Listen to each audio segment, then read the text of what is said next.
Halo, selamat malam pemirsa, apa kabar? Kembali saya Pucat Rizaldi bisa menjumpai Anda dalam program acara Bincang-Bincang, dan pada malam hari ini kita akan memperbincangkan tema yang menarik, yaitu membahas mengenai Jawa Timur bersiap sukseskan swasembada pangan. Sesuai dengan bahasan tersebut pemirsa, kami sudah mengundang narasumber kami untuk bisa berbicara panjang mengenai bahasan tersebut, tapi sebelumnya kita akan saksikan bersama VT berikut ini.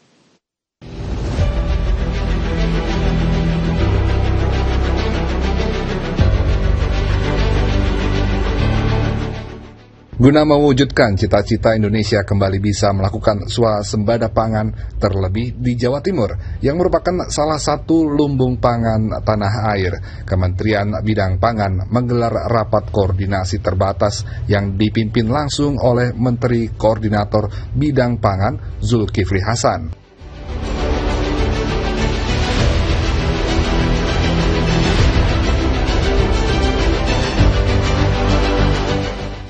Dalam rapat terbatas tersebut juga dihadiri oleh Menteri Perdagangan, Menteri Pertanian, Menteri Desa dan Pembangunan Daerah Tertinggal, serta Menteri Kelautan dan Perikanan, serta beberapa wakil menteri dan pejabat Gubernur Jawa Timur, Adi Karyono.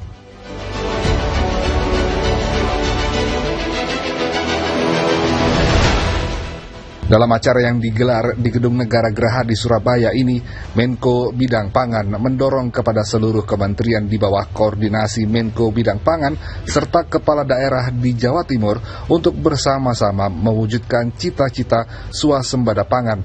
Terlebih saat ini, Presiden Prabowo tengah fokus pada swasembada pangan serta menghindari ketergantungan impor pangan seperti gula, beras, dan garam. Pak Presiden perintahkan kepada kita, diputuskan harus swasembada pangan secepat-cepatnya, bukan 2029, tapi 2027, ya. 2027. Alhamdulillah sebenarnya berapa lama kita, karena baru kan.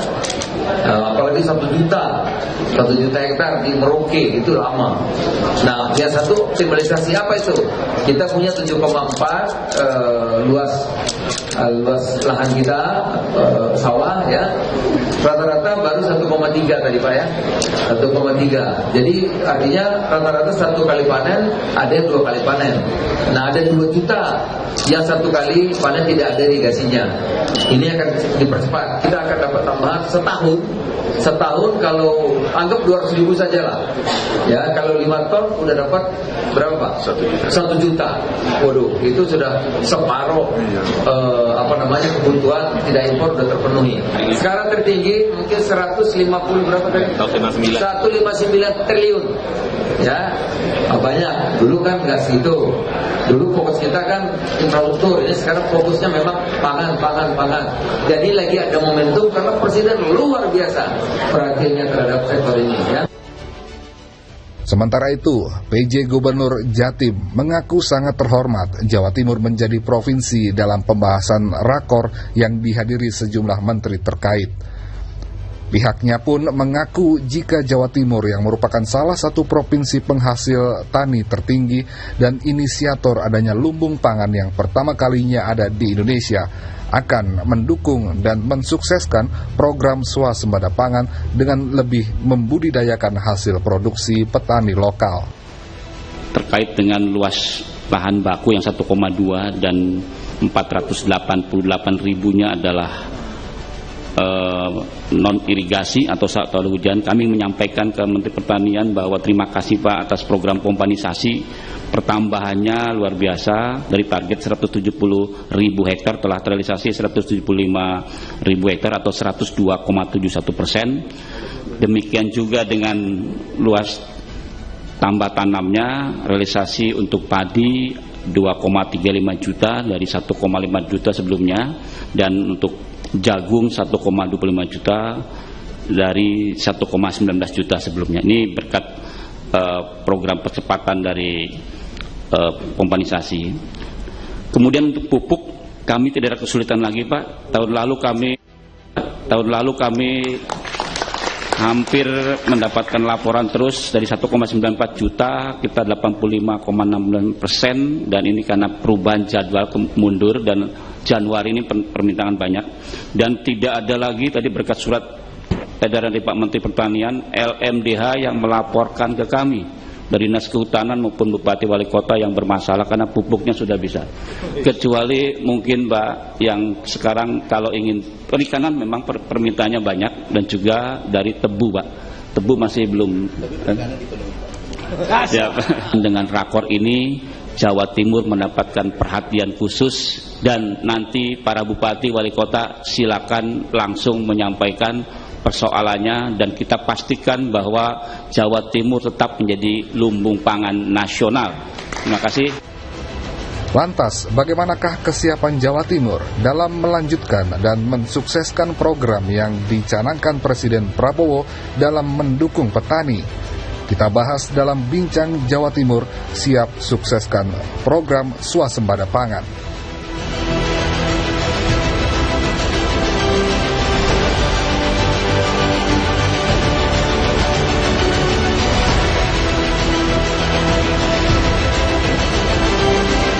Ya, baik pemirsa, kita kembali studio masih dengan bahasan pada malam hari ini membahas mengenai Jawa Timur bersiap sukseskan swasembada pangan. Saya akan menyapa narasumber kami yang sudah hadir pada malam hari ini. Yang pertama sudah hadir Ibu Ani Maslahah selaku Ketua Komisi B DPRD Provinsi Jawa Timur. Selamat malam. Assalamualaikum Bu Ani. Assalamualaikum warahmatullahi wabarakatuh. Aduh, senang sekali bisa berjumpa pada malam hari ini. Saya butuh pendapat jenengan terkait mengenai bahasan pada malam hari ini. Dan di samping beliau sudah hadir yaitu Pak Denny Kurniawan selaku Kabid Tanaman Pangan Dinas Pertanian dan juga Ketahanan Pangan Provinsi Jawa Timur. Selamat malam Pak Denny. Selamat malam. Ya, senang bisa berjumpa malam hari ini. Ya, dan di samping beliau sudah hadir yaitu Pak Henry Cahyono selaku Pengamat Ekonomi UNESA. Apa kabar Pak Henry? Baik. Ya, senang bisa berjumpa. Dan tidak ketinggalan pemirsa, kami sudah terhubung dengan salah satu narasumber kami via Zoom, yaitu Bapak Arum Sabil selaku Ketua HKTI Himpunan Kerukunan Tani Indonesia Provinsi Jawa Timur. Selamat malam Pak Arum. Selamat malam, Assalamualaikum. Waalaikumsalam. Senang bisa berjumpa atau bisa berbincang pada malam hari ini Pak Arum ya, meskipun via Zoom. Pemirsa, kita harus break dulu sejenak, kami akan segera sambung tentunya setelah yang satu ini.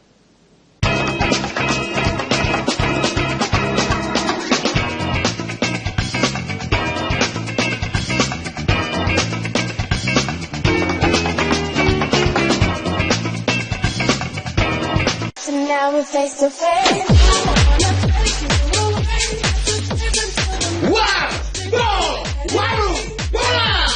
Update klasmen Liga Indonesia, top skor dan pemain terbaik, berita-berita seputar lapangan hijau, kami sajikan dengan gaya khas untuk Anda. Warbo, setiap Kamis sampai Sabtu, hanya di Jawapos TV.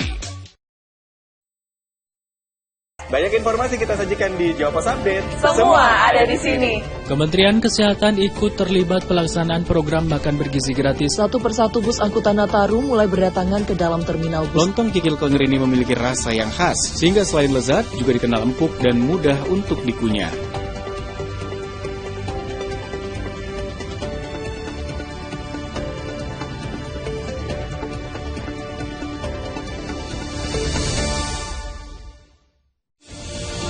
Hadirkan berita seputar kebijakan, pemerintahan, aktivitas bercorak keindonesiaan. Dikemas secara ringan.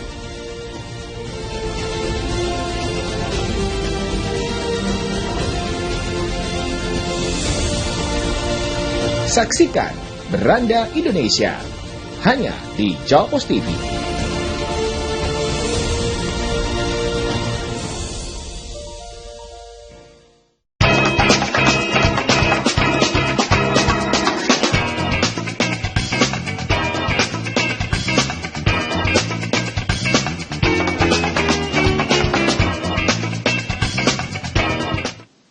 Terima kasih pemirsa, Anda masih bersama kami dalam program acara Bincang-Bincang. Masih bersama saya Pucat Rizaldi. Kita masih membahas mengenai bahasan kita malam hari ini, yaitu Jawa Timur bersiap sukseskan swasembada pangan. Bu Ani, menanggapi adanya hal tersebut, bagaimanakah persiapan dari Jawa Timur dalam hal ini? Silakan. Ya, sebelum kita bahas lebih rigid, barangkali kita harus tahu dulu swasembada pangan itu sebenarnya apa sih? Bagi kami swasembada pangan itu kan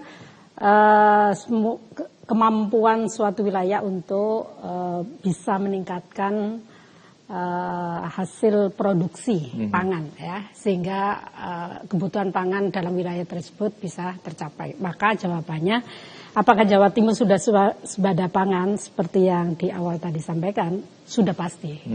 Sudah beberapa tahun lalu kita ini menjadi buffer stock, bahkan kelebihannya hampir 1 juta ton, begitu ya Pak Benny.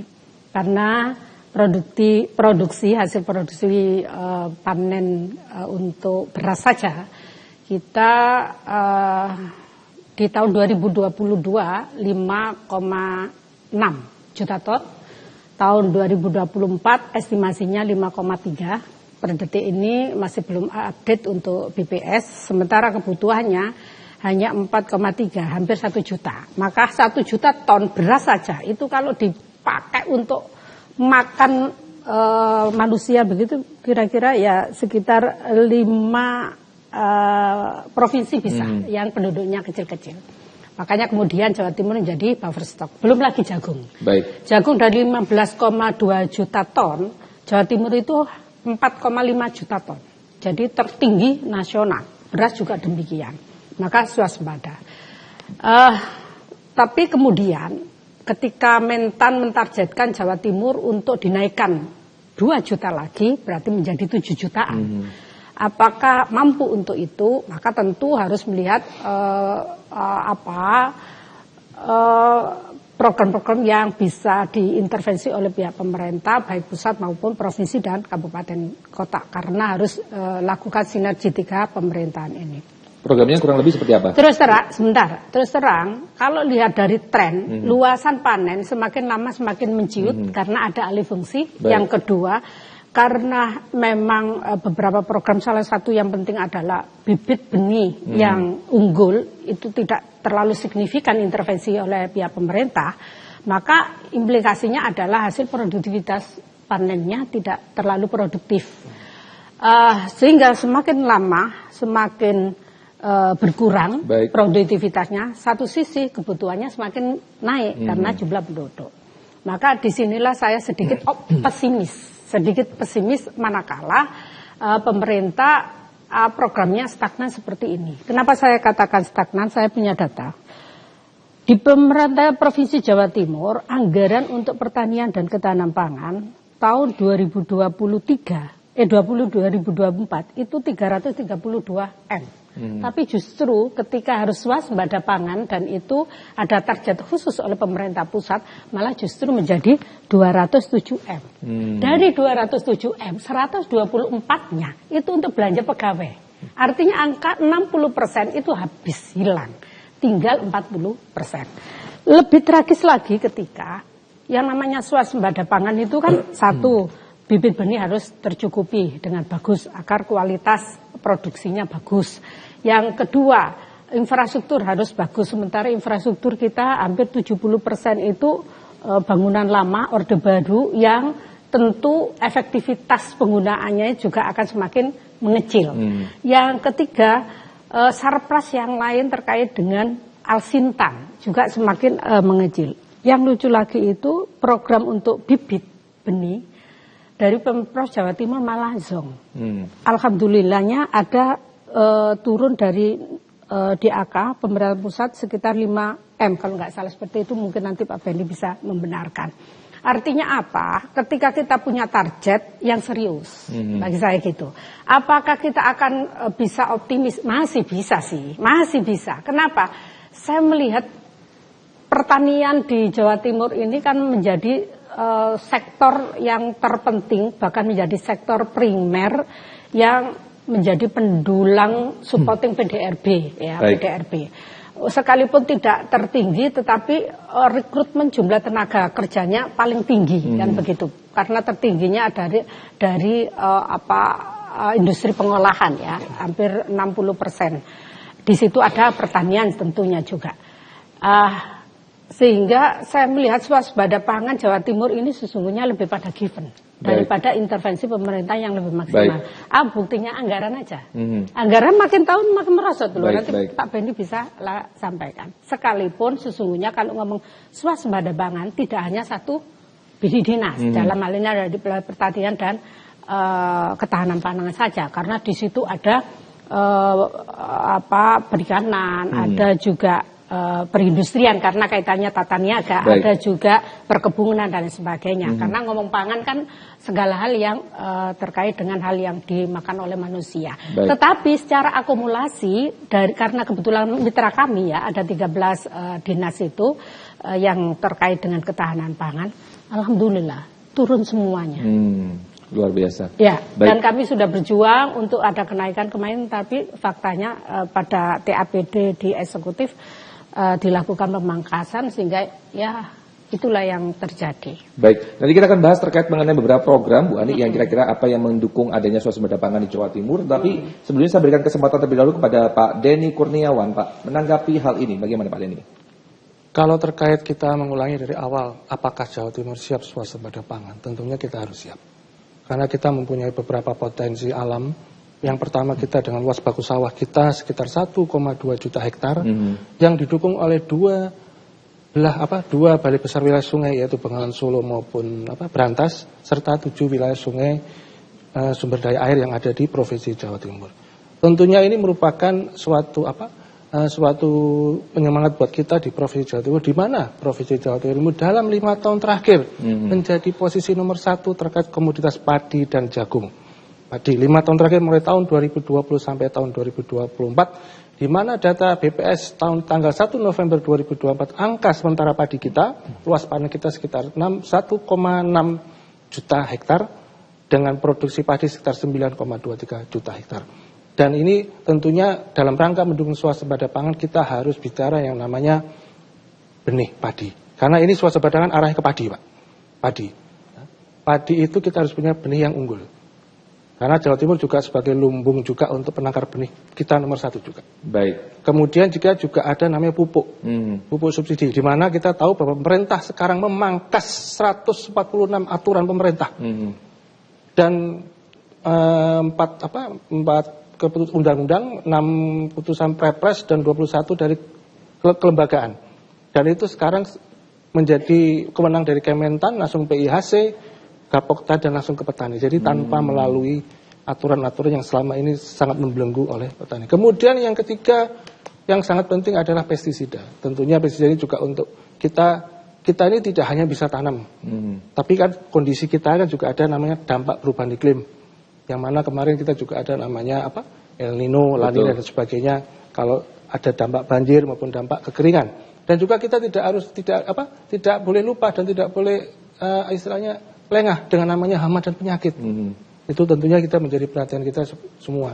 Kemudian yang keempat kita juga yang perlu kita untuk mendukung swasembada di Jawa Timur adalah perbaikan saluran irigasi.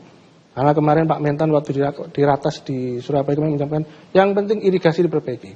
Tanpa itu kita tidak bisa. Nah, makanya sekarang kemarin Pak Mentan mengatakan bahwa anggaran yang ada di Kementerian PU itu menjadi istilahnya komando daripada Kementerian Pertanian. Baik, sejauh ini irigasi di pertanian Jawa Timur bagaimana? Ya, baik. Kalau irigasi sejauh ini masih bagus. Karena memang kemarin kita sudah mendata dengan Dinas Pertanian diminta oleh pusat istilahnya kendala-kendala apa yang kita sudah menemukan sekitar 286.000 yang perlu luas lain yang perlu kita perbaiki. Ya. Dan ini yang namanya ketahanan pangan, swasembada pangan itu tidak hanya kerja Dinas Pertanian saja, Pak. Ada dari pengairan, ya. Baik. Itu intinya. Banyak faktor ya. Banyak faktor ya. Ini ya. Kita akan sambung lagi perbincangan kita. Pemirsa, kita harus break kembali sejenak. Masih ada beberapa pertanyaan yang saya ajukan kepada beberapa narasumber kami. Tetap bersama kami dalam program acara Bincang-Bincang.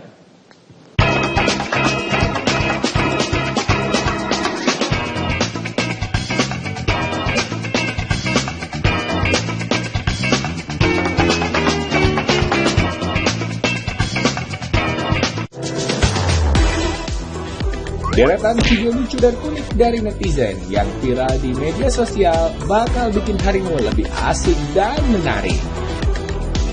Lagi asik-asiknya main dorong-dorongan sama Besti yang naikin kursi roda, nggak taunya beneran kena batunya nggak tuh? BJPK, viral jempol, viral kocak. Hanya di Jawa Pos TV. Ya.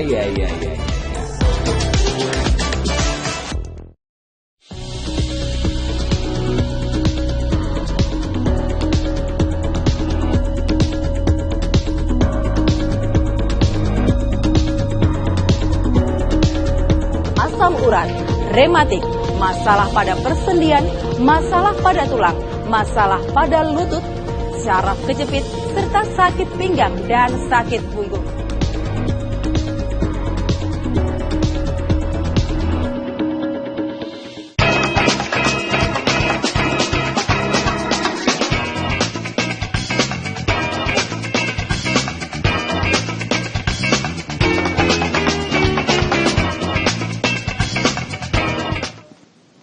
Baik, bisa tiba kita pada segmen selanjutnya di program acara Bincang-Bincang, masih bersama saya Puca Rusaldi. Sekarang saya ingin coba untuk bertanya kepada Pak Henry Cahyono selaku pengamat ekonomi UNESA, Pak, terkait mengenai hal ini. Bagaimana, Pak? Ada masukan atau data mungkin yang bisa di-share kepada kami? Baik, terkait swasembada pangan di Jawa Timur, jadi begini, Mas Pucok ya. Iya. Kita sebagai ilmuwan, jadi akademisi, saintis, kita selalu berangkatnya itu dengan skeptisme, keraguan-raguan dulu. Karena apa? Dari keraguan-raguan ini nanti akan muncul rasa optimisme baru setelah kita bedah. Senada dengan apa yang disampaikan oleh Ibu Ani, ini memang kalau ditarget 2,75 juta hektar sampai produksi beras sekitar 7 jutaan, itu memang sangat ambisius dan sepertinya ini terbesar dalam sejarah. Baik. Ya, kita cukup hati-hati di sini. Apakah iya ini sudah diestimasikan? Kan gampangnya gini. Berapa sih dari kenaikan 1% input, entah itu input benih, pupuk, atau infrastruktur lain terhadap output? Berapa output yang dihasilkan?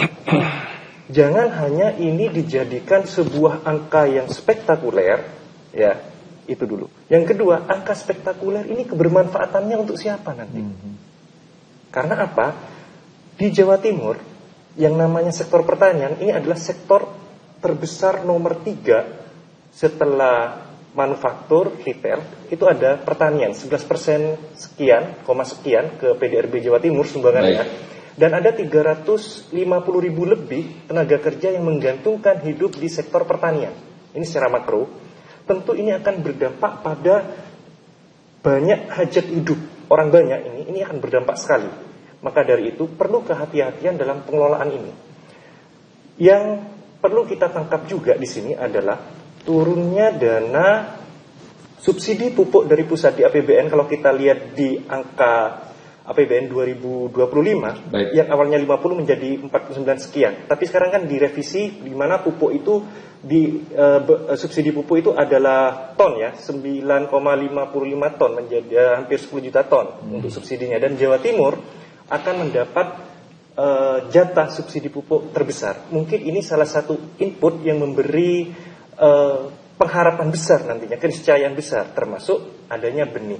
Tapi jangan lupa, saya juga khawatir ketika data dari Bu Ani tadi mengatakan anggaran sektor pertanian di Jawa Timur ini yang turun. Meskipun ini kerja lintas sektor. Begitu, Mas. Jadi yang Anda maksudkan dalam hal ini bagaimana? Harus ada semacam evaluasi ulang atau bagaimana dalam hal ini, Pak? Karena ini sudah program menjadi sebuah target, maka perlu disusun sebuah strategi yang komprehensif dari lintas sektor OPD di Jawa Timur, bagaimana target ini bisa tercapai. Karena kenaikannya kalau kita lihat 5 ke 7 juta misalnya, ini produksi padi sebesar segitu ya. Ini bukan target yang kecil. Ini kerja besar. Sehingga dibutuhkan program yang banyak melibatkan lintas OPD, ya, lintas sektor, dan melibatkan banyak orang di sini. Artinya apa? Muncul di sini partisipasi petani juga. Jadi petani jangan hanya given menerima kebijakan, tapi juga harus diambil apa sih kepentingan, keinginan dari petani ini. Karena petanilah yang tahu kondisi lapangan secara real. Baik. Seperti itu. Baik, terima kasih Pak Henry. Berkait mengenai petani, saat ini saya ingin berbincang dengan Pak Arum Sabri selaku Ketua HKTI Himpunan Kerukunan Tani Indonesia Provinsi Jawa Timur. Pak Arum, halo. Halo, ya. Pak Arum, menanggapi hal ini bagaimana kesiapan Jawa Timur, Pak Arum, dalam hal mencapai swasembada pangan, Pak, secara keseluruhan? Saya pikir yang disampaikan Bu Ani Maslaha sama dari Dinas Pertanian dan dari UNESA itu, saya pikir itu sudah lengkap ya. Sudah jelas itu menggambarkan apa yang terjadi pada kondisi lapangan. Namun kami sebagai petani sebenarnya harapannya hanya sederhana saja. Kalau kita ingin berswasembada, tentunya apalagi dengan target-target yang sangat besar tadi, pertanyaannya adalah apakah infrastruktur irigasi itu sudah dimonitor kelayakannya? Karena yang saya lihat infrastruktur irigasi itu sekarang ini juga perlu direvitalisasi. Yang kedua, maaf ini, saya saja yang memiliki teman, memiliki jaringan, sudah menjadi korban pupuk palsu. Dan itu terjadi beberapa tahun yang lalu dan jumlah tidak sedikit. Apalagi petani-petani yang di bawah saya. Siapa yang kontrol di situ? Yang ketiga, tadi dari UNESA tadi menyampaikan, target yang besar ini untuk kepentingan siapa nantinya? Jangan sampai ada kepentingan tertentu yang di situ. Contoh misalnya, ada program-program pupuk gratis atau bibit benih gratis. Nah, itu kan pasti juga negara membelinya. Nah, ketika negara membeli kepada siapa? Nah, jangan sampai negara membeli, dikeluarkan uang dari negara, tapi benih yang sampai kepada petani ternyata tidak layak. Mohon maaf, ini kan ini yang terjadi di lapangan. Nah, oleh karena itu untuk menjaga itu, kenapa saya dorong agar negara ini mulai lagi memberdayakan, menempatkan di garda terdepan para peneliti. Negara-negara produsen pangan dunia, sampai mereka bisa memiliki daya saing, bisa memproduksi tinggi, itu karena apa? Para penelitinya ditaruh di garda terdepan. Nah, para negara-negara produsen besar pangan dunia itu, para penelitinya tidak dibiarkan itu berpikir tentang ekonominya, fokus dalam rangka penelitian. Inilah yang saya harapkan di Indonesia juga demikian. Para peneliti itu dijadikan garda terdepan, dijadikan mereka itu kontrol terhadap benih, terhadap pupuk, dan lain-lainnya. Terhadap mereka yang melaksanakan penyediaan hal tersebut. Jangan dibiarkan seperti itu aja. Maaf Bu Ani, Mas Rahah, ini saya sampaikan juga.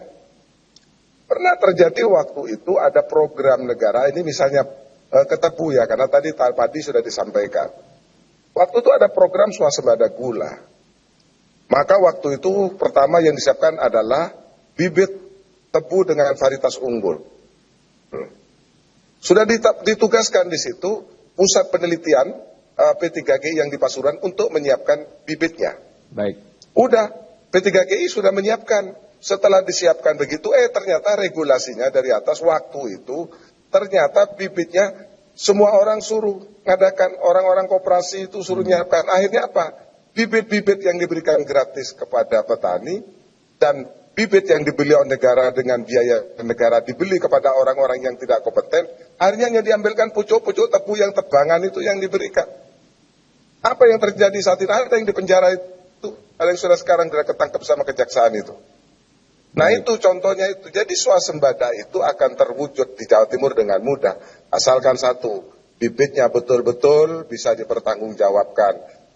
Pupuknya memang tidak palsu dan tepat waktunya. Pembiayaan ada, infrastruktur irigasinya oke. Saya pikir mudah dilaksanakan. Kalau petani itu sudah, kalau suruh nanam sudah di atas kepala, di luar kepala. Karena itu sudah budaya kehidupan dan pekerjaan sehari-harinya.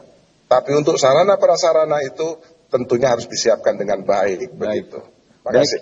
Baik, terima kasih Pak Rum Sabil. Sepertinya kita akan menjeda terlebih dahulu untuk perbincangan kita pada malam hari ini. Pemirsa, jangan beralih kemana-mana, tetap bersama kami dalam program acara Bincang-Bincang.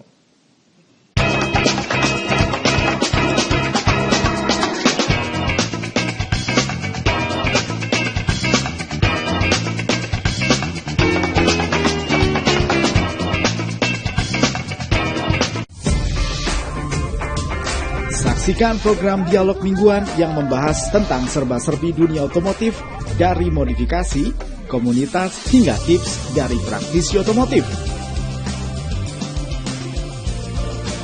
Bincang Otomotif hadir setiap hari Jumat hanya di Jawa Pos TV.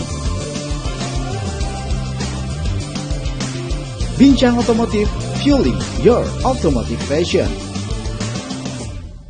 So now we're face to face.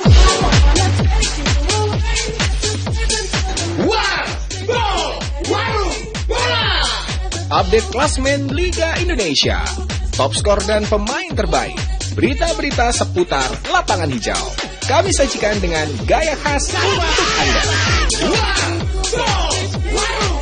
Warbo, setiap Kamis sampai Sabtu, hanya di Jawa Pos TV.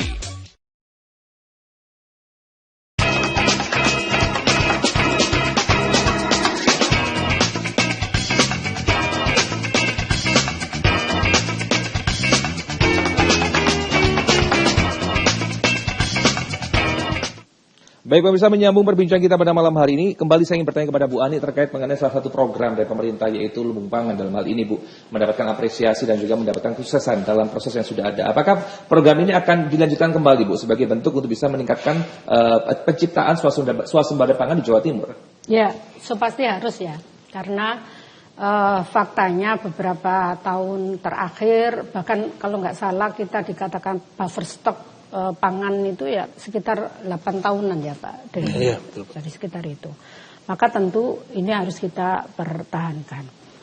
Apresiasi iya, tetapi dalam hati kecil saya sebagai Ketua Komisi B sebenarnya sedikit miris. Kenapa? Karena setiap tahun sekali lagi, seperti yang saya katakan tadi, hasil produktivitas kita, pangan kita itu menurun, terutama padi. Oleh karenanya, ngomong lumbung pangan, menurut saya, di Jawa Timur ini, jangan fokus untuk padi. Tetapi kita eksplorasi potensi alam yang sesuai dengan tanaman pangan apa, yang bisa tumbuh dan produktivitasnya tinggi. 1 padi oke, 2 jagung, karena faktanya tadi, dari 15 juta sekian, 4,5 jutanya adalah Jawa Timur dan itu tertinggi nasional. Kemudian yang ketiga porang. Porang ini kan gaya konsumsi bagi elit ya, karena memang mahal, tapi memang fungsinya kan lebih higienis, lebih terutama pada perempuan-perempuan sosialita ya. Gaya hidup ya. Gaya hidup ya. Nah, Jawa Timur ini lagi-lagi juga bagus untuk ditanam porang, terutama di Madiun ya pusatnya yang tertinggi. Palawija yang lain, dulu masa kecil saya masih ingat kok bahwa panen itu bisa 3 kali setahun. Kenapa? Karena ada tidak hanya fokus untuk padi ya, tetapi bisa diganti kedelai dan lain-lain. Saya teringat kedelai. Kedelai kenapa kita harus import dan itu yang diminati? Karena memang gede-gede lah kira-kira itu dan lebih murah menurut konsumen seperti itu. Itu bagi saya adalah tidak ada keseriusan pemerintah untuk apa sih yang paling banyak kita import, diantaranya adalah kedelai. Kenapa tidak kita fokus untuk itu misalnya kayak gitu. Kedelai ini kan juga asupan nutrisinya yang tinggi yang bisa dijadikan support untuk makanan sehari-hari pengganti dari padi. Jadi menurut tema saya, lumbung pangan harus kita tetap lakukan, harus kita jaga dan kita tingkatkan. Tentu dengan satu varian tanamnya tidak hanya pada satu jenis padi, tetapi ada beberapa varian yang bisa tumbuh di tanah Jawa Timur. Karena sekali lagi, Denny tadi sudah disampaikan, sangat subur dan iya itu. Dan yang kedua, lagi-lagi saya sepakat oleh Pak Arum Sabil tadi, intervensi pemerintah mulai dari infrastruktur irigasi. Terus terang ketika saya 6 bulan, nggak sampai 6 bulan ya, dalam beberapa waktu 3-4 bulan di Komisi B ini baru tahu bahwa infrastruktur untuk perairan kita itu 70% loh Pak, yang sudah usang, yang harus dilakukan revitalisasi tadi. Itu memang betul tuh. Belum lagi kalau El Nino benar-benar datang lagi kan tentu ini juga akan berpengaruh pada hasil produktivitas. Betul. Kemudian distribusi pupuk. Oke lah, kita kebutuhannya kalau tahun lalu itu kurang 500-an ribu Pak. Karena kebutuhannya 2,5 hanya ada 1,9 juta, tetapi pemerintah sudah melalui pemerintahan akan dipenuhi, ya mudah-mudahan bisa 100%. Tapi lagi-lagi sekalipun 100% kalau distribusinya masih amburadul, masih banyak permainan-permainan, ya tentu lagi-lagi petani yang akan dirugikan sehingga harus ada perubahan untuk itu. Ada satu lagi adalah kalau kita ngomong lumbung pangan, maka kaitannya dengan tata niaga. Tata niaga ini penting karena petani akan termotivasi untuk bisa memenuhi target yang diinginkan oleh pemerintah maupun dirinya sendiri, manakala market alur market ini dengan bagus, ada pangkasan distribusi di mana konsumen bisa langsung kepada produsen, langsung kepada petani. Misalnya kalau pemerintah Jawa Timur pernah punya lumbung pangan di Jatim Expo itu beberapa tahun lalu, evaluasi saya program itu bagus, tapi sayang belinya di PT, belinya di distributor. Lagi-lagi sekalipun ada pembelian besar dari anggaran APBD, tetapi kalau tidak langsung kepada konsumen, ya lagi-lagi ketika mereka panen tidak akan ada pengaruh yang signifikan terhadap kesejahteraan mereka. Hasil NTP mereka, nilai tukar petani sekalipun besar, tapi kesejahteraan ya begitu-begitu saja. Ini saya melihatnya. Baik, kira-kira untuk hal ini apakah perlu ada evaluasi dan juga upgrade terkait mengenai program yang sudah ada? Iya, perlu. Di antaranya adalah pemerintah harus bisa membeli bahan yang dijual itu langsung petani. Yeah. Jadi jangan melalui distributor, PT dan lain sebagainya, karena di situ pasti akan ada permainan-permainan yang berimplikasi pada lonjakan harga, sehingga ya tidak berimpact. Harapan kami ini kan ada impact yang dirasa oleh petani. Yang kedua tentu artinya pastikan market pasar ini petani mendapatkan NTP yang tinggi dan berimplikasi kepada kesejahteraan. Itu akan termotivasi petani untuk bisa lebih smart lagi dalam melakukan pengelolaan pertaniannya. Yang kedua tentu varian yang harus ditanam. Tidak hanya padi. Yang ketiga, nah ini yang sangat miskin kita, yang sangat kurang. Pembinaan. Jadi sangat kurang Pak pembinaan. Di Dinas Pertanian ini mempunyai UPT pelatihan khusus. Ketika saya coba untuk membreakdown berapa anggarannya, berapa kali pelatihannya, coba dalam 12 bulan, di 4 bulan, itu pelatihan sebulannya itu hanya sekali, 3 hari. 4 bulannya lagi 2 kali, 4 bulannya lagi dibagi 3 kali. Berarti jumlahnya hanya berapa? 4 ditambah 8 ditambah 16. Hanya berapa? 16 ditambah 13. Ya sekitar 30 kali Pak. Dalam setahun loh Pak. Dalam setahun 360 hari loh ini. Lah lantas kemudian kalau kemudian melakukan upgrade upgrade bagaimana petani pintar kira-kira kayak begitu, mengikuti arus global yang namanya competitiveness itu akan bisa didapat. Nyambungnya juga bagaimana petani milenial ini akan tertarik. Kalau dalam upgrade kemampuan aja hanya segitu. Baik. Jadi pembinaan iya, pelatihan iya, pendampingan iya. Banyak hal yang perlu ditingkatkan ya. Satu sisi anggarannya turun Pak. Ini saya makanya tadi pesimis, antara optimis dan pesimis.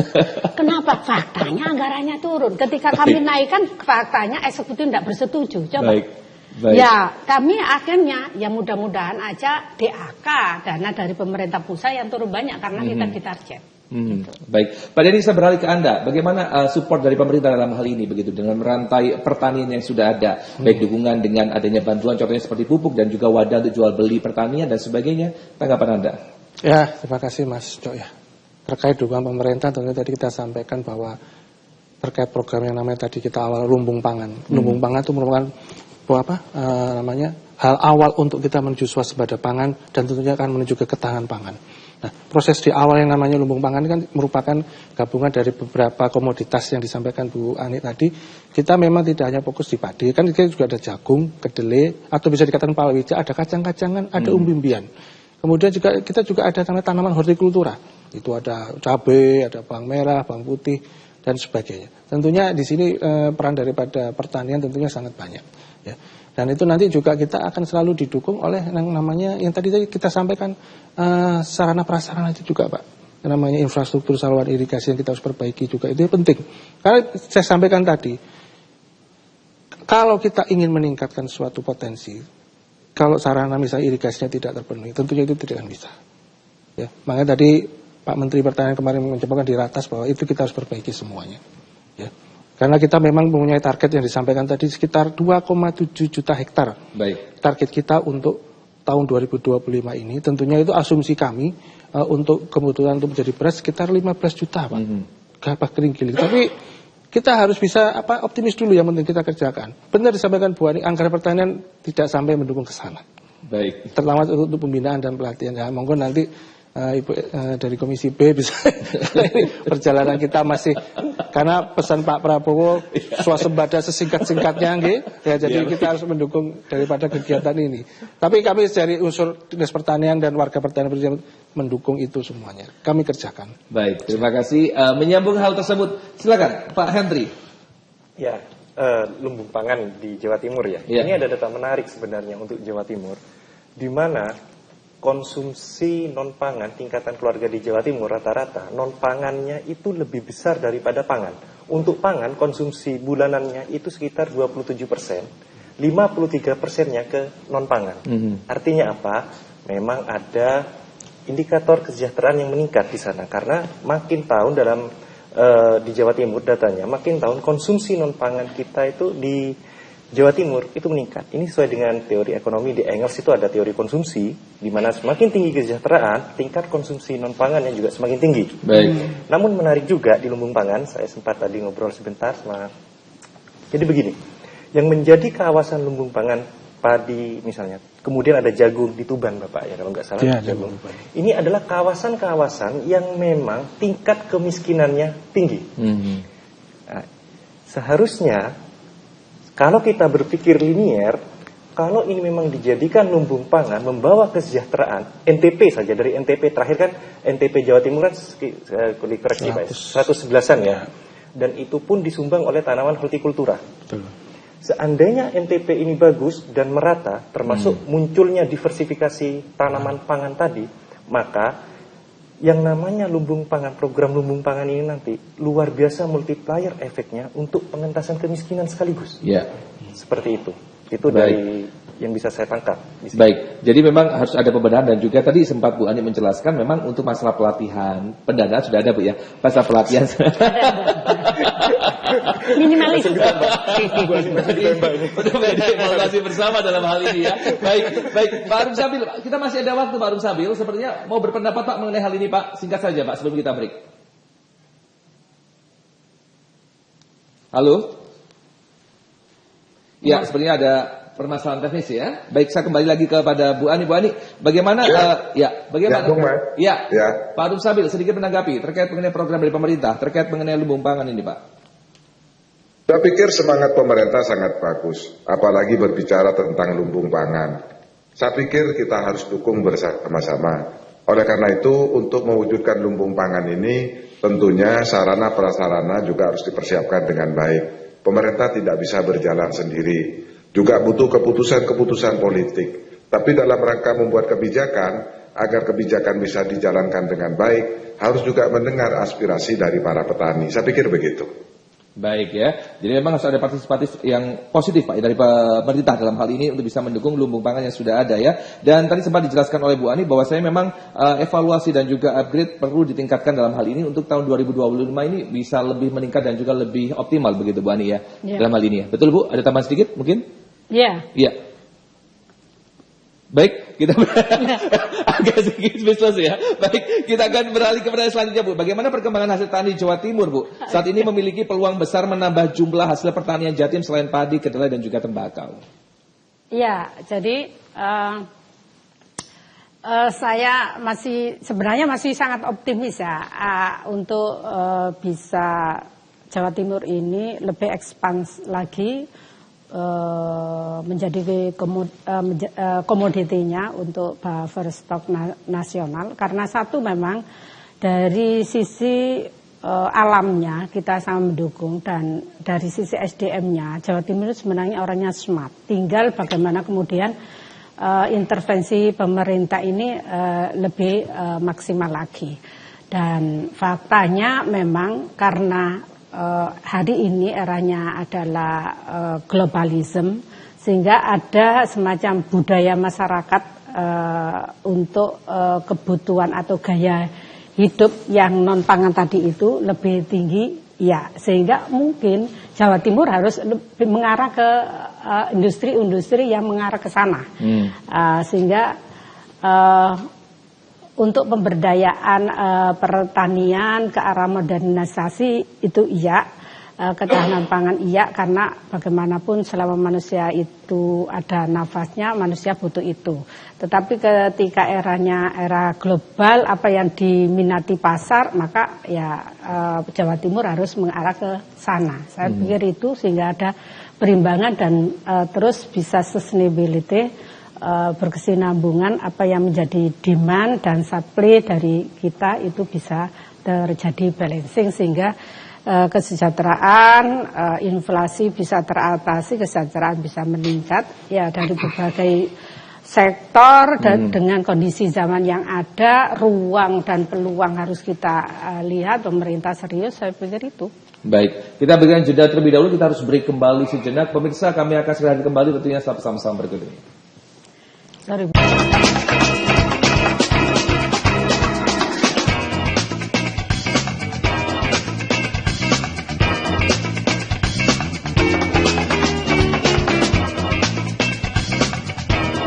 Mutiara Islam, tayangan religi membahas berbagai persoalan kehidupan di masyarakat dengan kajian dari sudut pandangan Islam.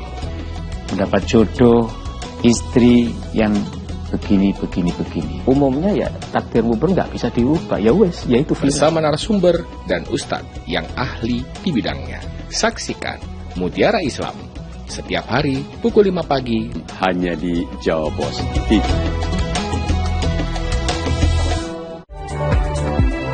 Mengawali aktivitas hari Anda, kami hadirkan bincang seputar dunia kesehatan bersama dengan dokter-dokter ahli di bidangnya. Ispa itu sendiri bisa menyebabkan yang pertama itu tadi ya batuk, pilek ringan. Jadi dengan update Sehat Pagi, Senin hingga Jumat pukul 6 waktu Indonesia Barat di Jawa Pos TV.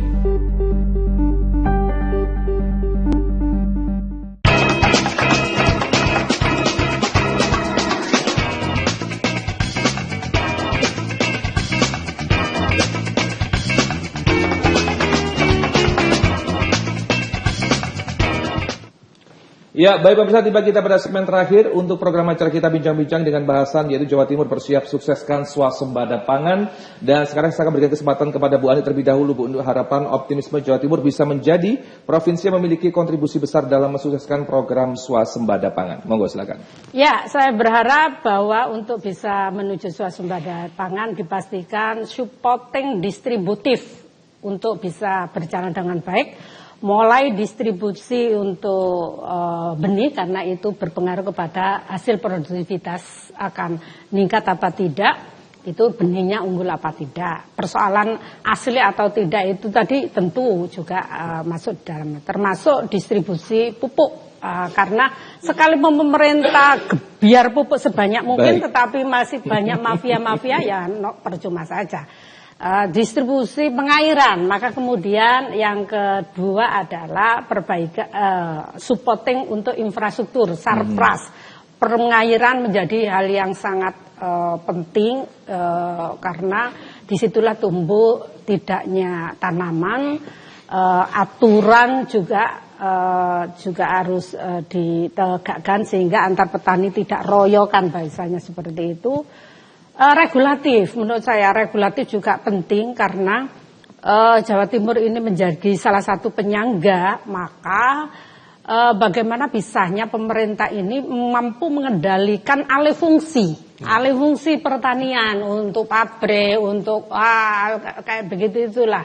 Karena semakin lama itu makin menipis, termasuk lahan-lahan yang idle, karena idle kita itu banyak, Mas. Ini saya menginisiasi Komisi B untuk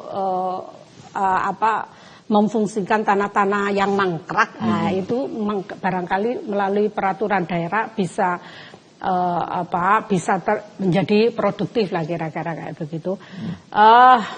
Termasuk kecukupan untuk teknologi. Baik. Alsintanya juga harus, karena memang era ke depan adalah bonus demografi, puncaknya tahun 2032 yang hari ini Jawa Timur sudah 56%. Tentu bagaimana ketika orang tua sudah usang, sudah meninggal, anak muda hari ini harus bisa terbangkitkan. Market pasar. Market pasar harus kita pastikan, kita benahi, kita coba untuk menggunting rantai rantai jual beli distribusi pangan ini, sehingga dengan harga yang NTP yang tinggi akan bisa menarik bagi para milenial untuk bertani, kira-kira kayak begitu, sehingga semua supporting yang saya sebutkan tadi kalau kita lakukan bareng, maka goodwill ini penting untuk agar tidak hanya sekedar harapan, tidak hanya sekedar slogan, tetapi benar-benar real. Pemerintah itu ingin berwujud, tapi sekali lagi harus ada impact yang nyata bahwa petani sebagai bukan prajurit ya, sebagai pahlawan, pahlawan pangan ini harus disejahterakan. Baik, terima kasih Bu Ani. Baik Pak Arum Sabil, kita masih ada waktu. Pak Arum Sabil bisa menambahkan terkait mengenai optimisme atau harapan lebih tepatnya untuk Jawa Timur untuk bisa melakukan swasembada pangan. Silakan Pak. Pak Arum Sabil masih bersama dengan kami. Halo Pak Arum Sabil. Ya, Pak Arum Sabil. Baik, sepertinya ada sedikit kesalahan teknis ya. Saya akan lempar terlebih dahulu kepada Pak Denny. Silakan, singkat saja Pak Denny. Waktu kita terbatas. Silakan Pak Denny. Ya, terima kasih. Terkait dengan program swasembada pangan, tentunya pemerintah Provinsi Jawa Timur akan siap mendukung semuanya dengan beberapa dengan potensi-potensi yang ada yang sampaikan tadi, baik dari segi pengairan benih, pupuk, maupun dengan pompanisasi, dan juga ada sedikit namanya untuk perbaikan jaringan irigasi. Tentunya kami dari Unsur Pertanian sangat mendukung itu, dan tentunya harapan kami nanti semua apapun yang kita sampaikan, apapun yang kita laksanakan itu akan mendukung daripada program pemerintah dengan target 2,7 juta hektar. Insya Allah bisa tercapai. Luar biasa. Pak Henry, singkat saja. Baik, dari saya begini, kalau sudah stakeholder yang terlibat langsung ini optimis, dan ini suatu modal yang luar biasa ketika program pusat disambut baik oleh daerah, maka program ini tentunya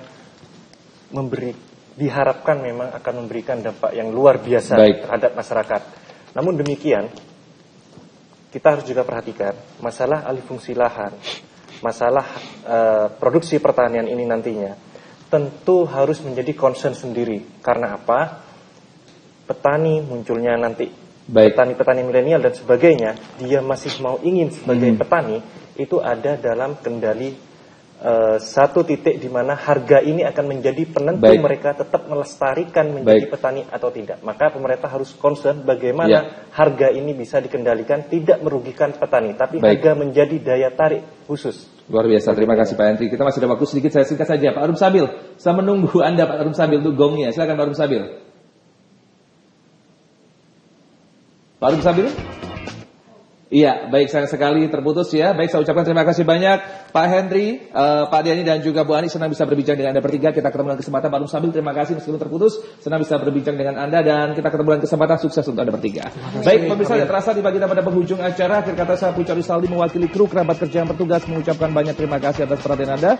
Dan jangan lupa menyaksikan Jawa Post TV, independen, respect, menghibur. Selamat malam dan sampai jumpa.